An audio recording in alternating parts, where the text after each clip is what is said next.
I'm Betsy Thompson, and I want to welcome you to number 9 in our series on overcoming and understanding codependency behaviors.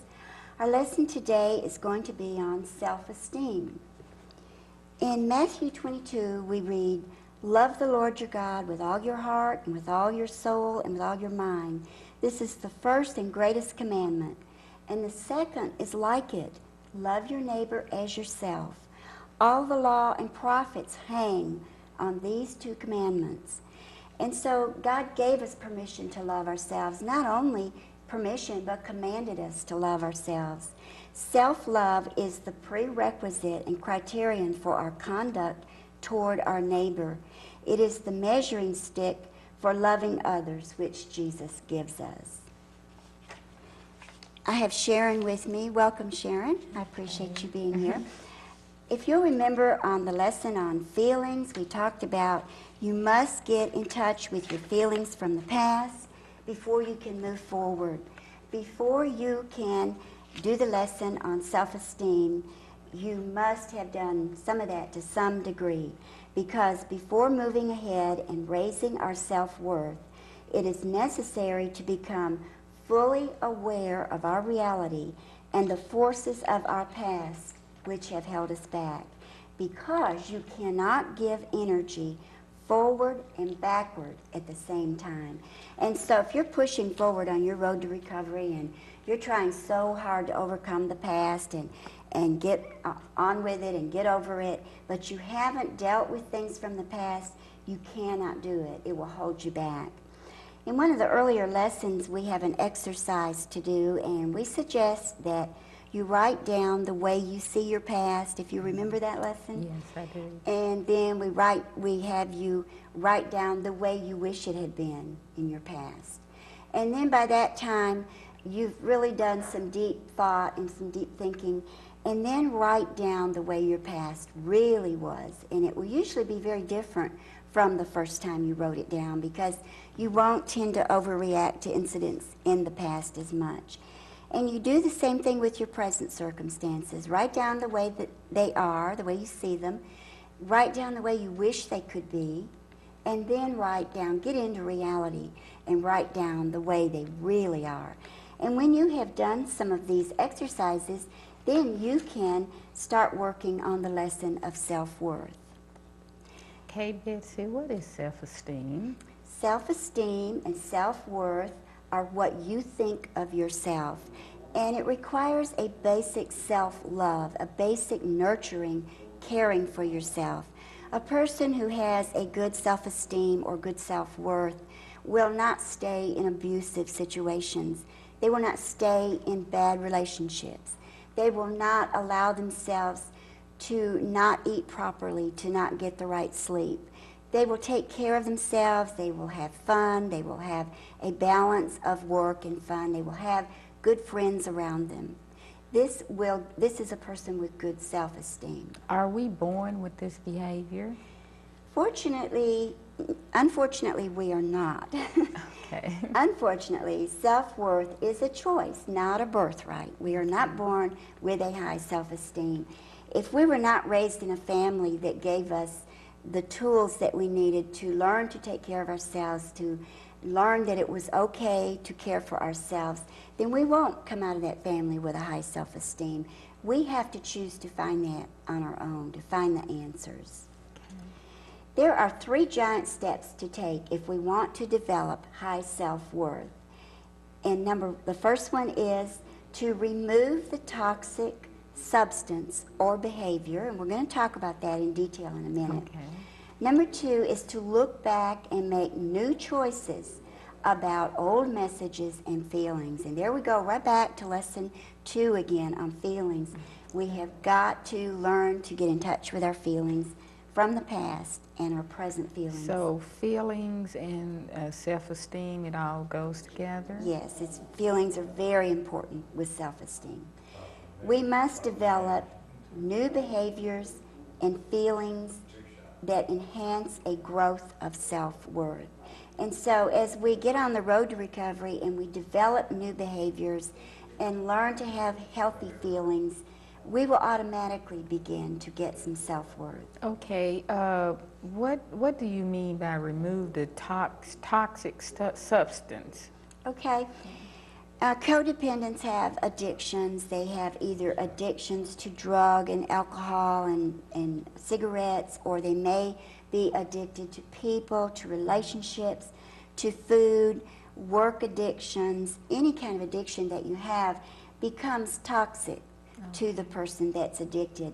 And as long as you are in these addictions and the toxic effects are inside of you, you can't go forward in your journey on recovery, and you won't get a real good high self-esteem. So you've got to get over your addictions. You've got to overcome them, because the object of these short-term relievers becomes like a poison or toxic to us, and it keeps us from spontaneous, free, and authentic emotional response. It becomes an emotional toxin to us. It will block our feelings.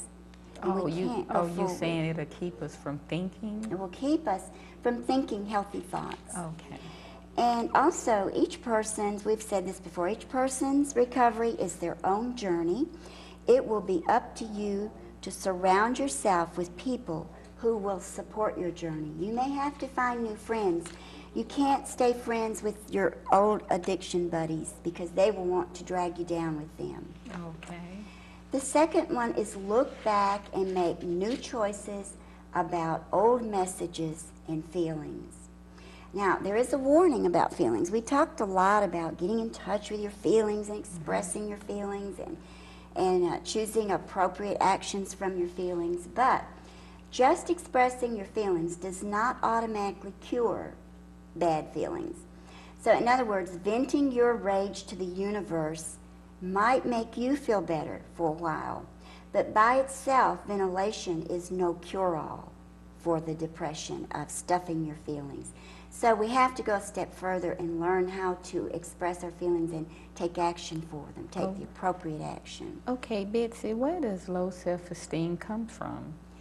Usually, children who were born into families where parents were poorly prepared to give kids the care and attention needed for health growth is where low self-esteem comes from. Now, these parents did not deliberately withhold the facts from their children that would have given them high self-esteem.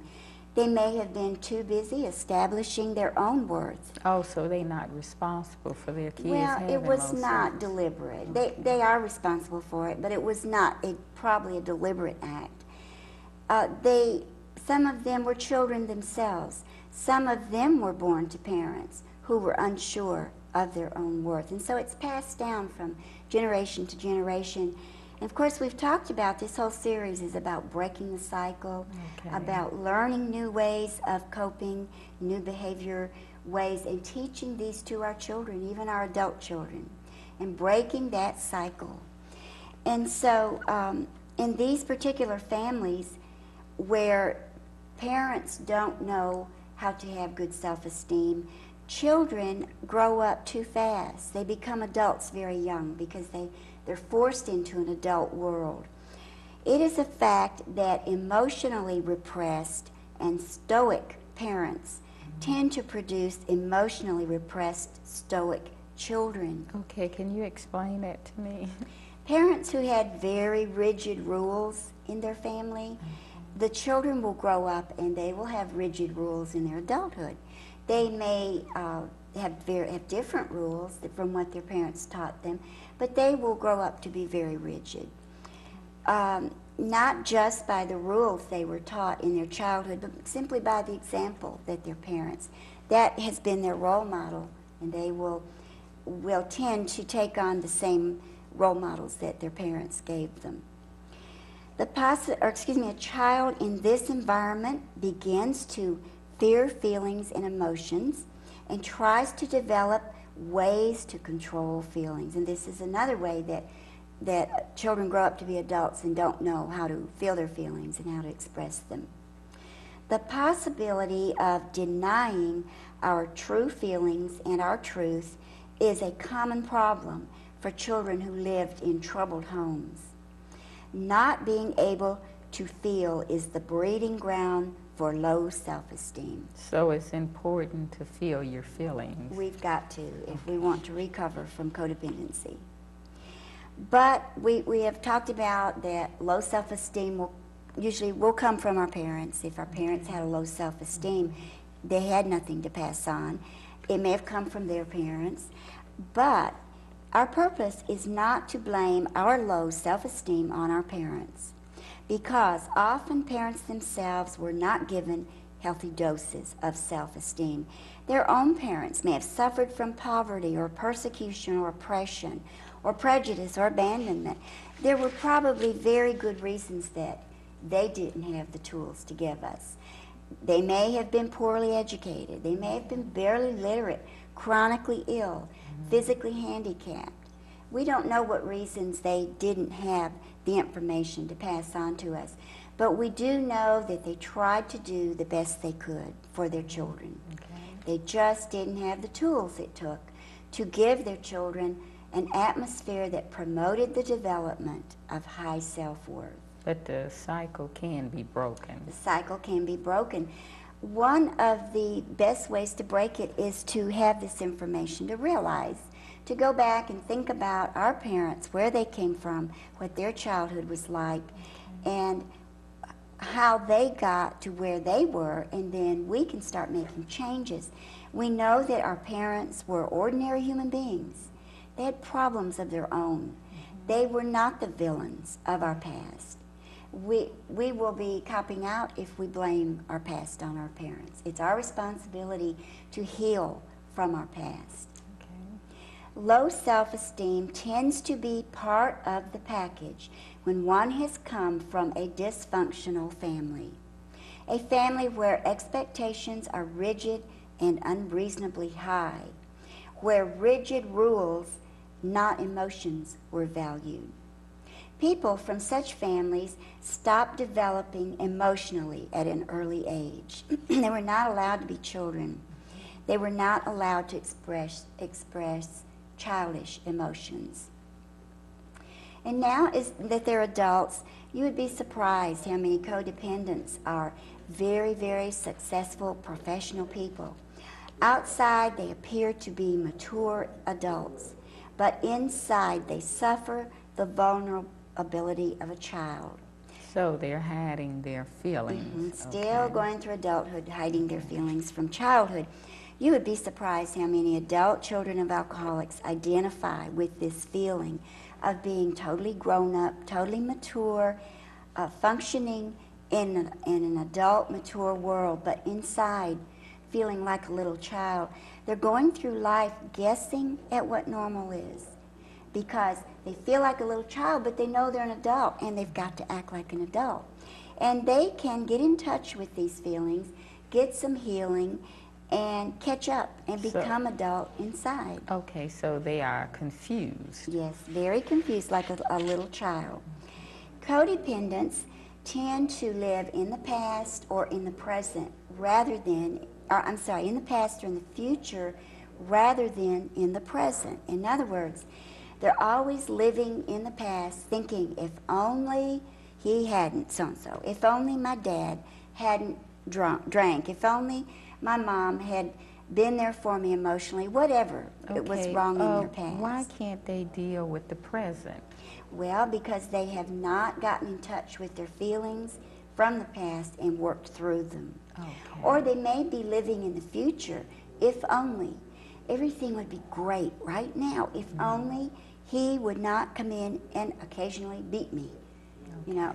But they have got to learn to live in the present, which is getting in touch with the fact that the reason, for instance, the reason he beats me is he's an abuser.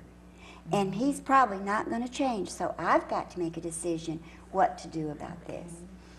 And so codependents tend to not live in the present, but kind of inside, they're always getting ready to get ready for life to start. And one day they wake up and they realize life is over. Life is behind them.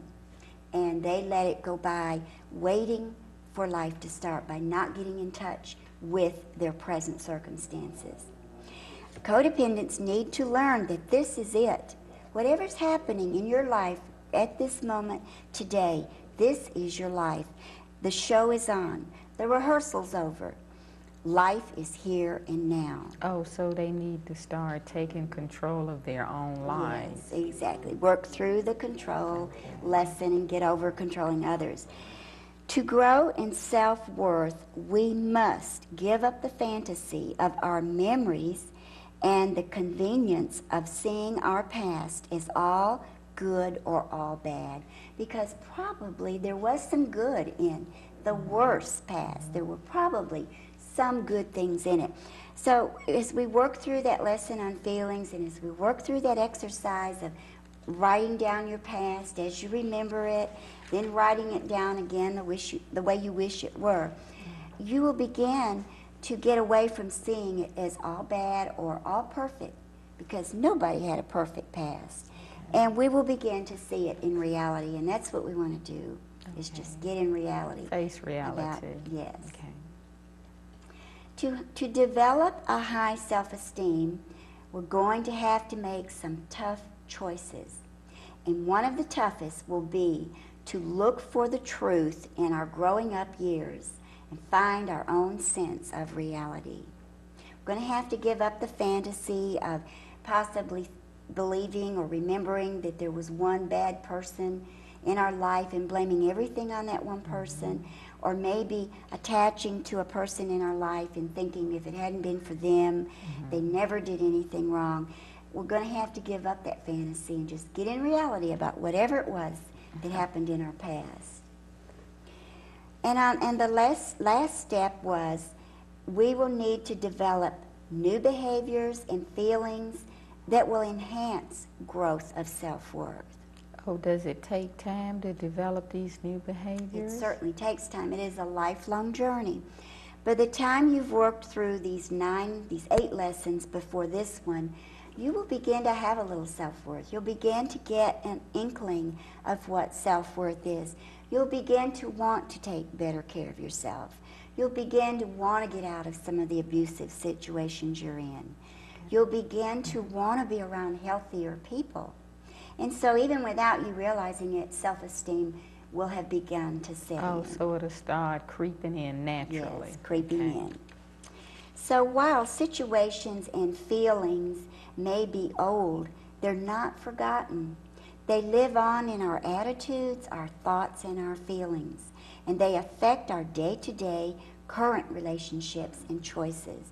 If we haven't gotten in touch with the past, dealt with it, put it in its place, and let it go, all of those feelings and thoughts about the past live on today and affect our daily attitudes, the way we feel about people, the way we feel about our circumstances.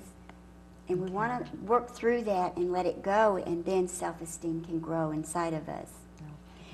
We must do this. We must recover, or we will repeat the things we did in the past. We have a saying that we like to use in our classes.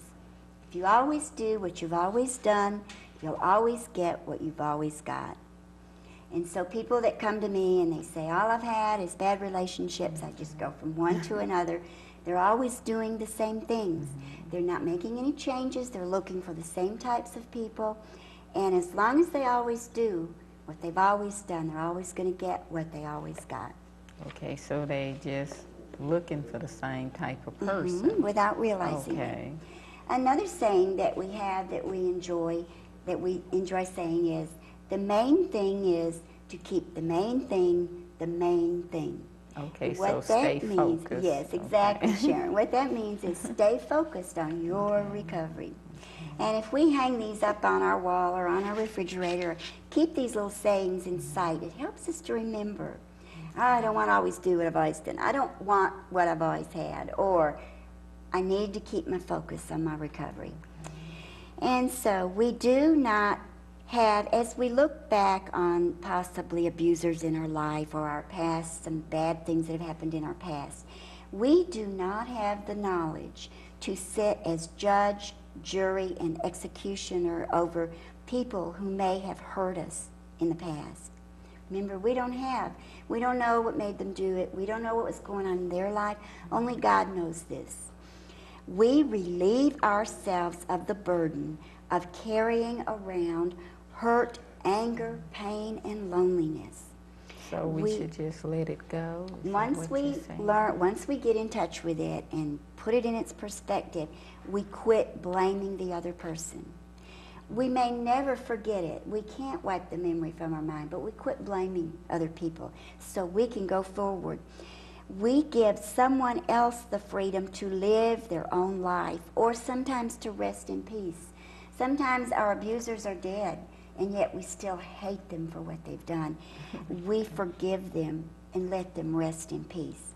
And we allow them, if they're not dead, to work out their own behavior, feelings, and consequences, and God will take care of that.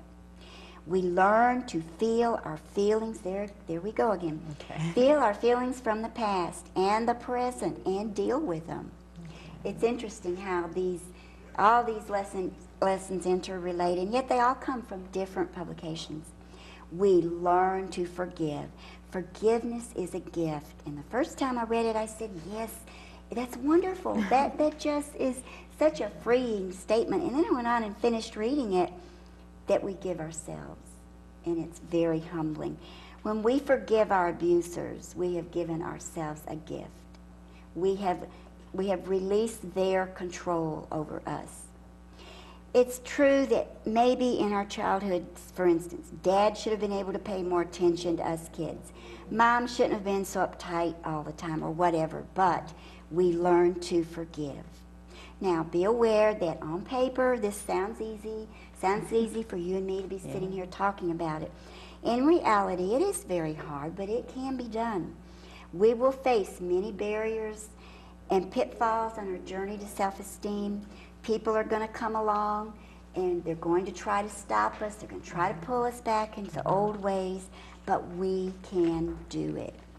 And so people ask me many times, where does self-esteem come from? Well, it says it right there. Self-esteem comes from self. When you have a basic nurturing and self-love for yourself, you will get a good self-esteem. Okay, so basically it's loving yourself. Loving yourself.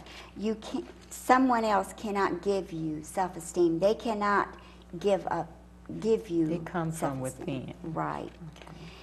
And, you know, remember the scripture in Ecclesiastes, a time for everything. I'm not going to read the whole thing, yes, but we're all very familiar with it. There's a time for everything. There is a season for every activity under heaven. Well, there is a time for giving up old ways of being and moving on. The moment is different for each person. There is no magical time when risk is easier. Each person's inside self knows the best time. So nobody can do it for us, but we have to do it ourselves in our own time. And we're out of time now. I want to thank you for joining us, and I hope you've enjoyed the information that we've passed on and shared with you. And if you'd like more information, write to We Are Not Alone, 185 Anthest Drive, Nashville, Tennessee. And thank you for joining us.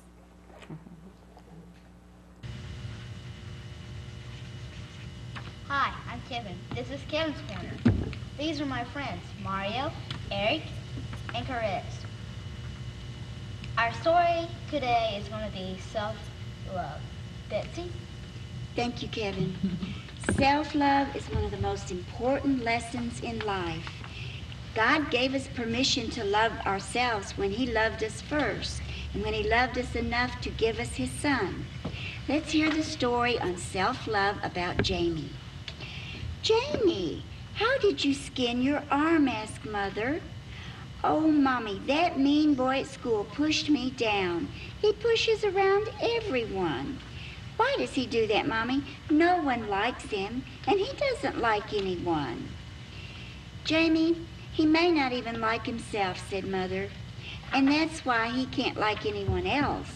You see, unless you have love for yourself, you cannot have love for others, because that is where love comes from. Jesus said it a long time ago. Love your neighbor, love yourself. You must believe that you are a good person. You must believe that you will grow up to be a good person. If you believe in yourself, others will believe in you. If we do not like ourselves, others will not like us.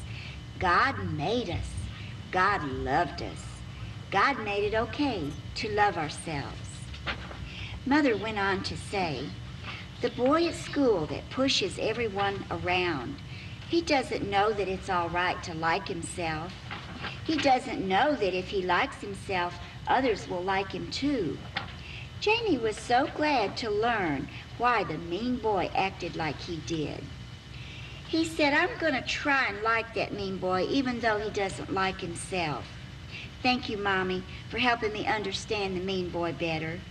I hope someone tells him what Jesus said so he can like himself and so others can like him. Let's have some questions about self-love. Okay. Why do some people act like they do not like anyone, Eric? Because they probably do not like themselves. That's a good Right. answer. Okay, Kevin, can you love others if you do not love yourself?